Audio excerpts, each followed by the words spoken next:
ஹெல்த்தியான அடை தோசை எப்படி செய்கிறதுங்கிறது தான் பார்க்க போகிறோம். வீடியோக்குள்ளே போகிறதுக்கு முன்னாடி நம்மளோட சேனலை நீங்கள் முதல் தடவை பார்க்குறவங்களா இருந்தால் சேனலை சப்ஸ்கிரைப் பண்ணுங்கள். அப்படியே பக்கத்தில் இருக்க பெல் பட்டனை கிளிக் பண்ணிடுங்க.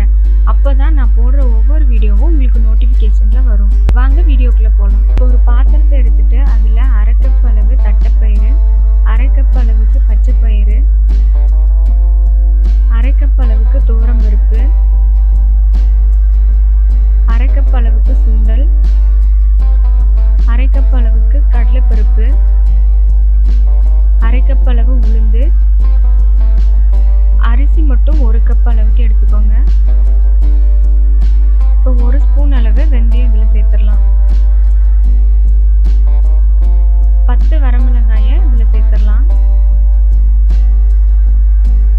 இப்போ தண்ணி ஊற்றி நல்லா கழுவி 8 மணி நேரம் ஊற வச்சிடலாம்.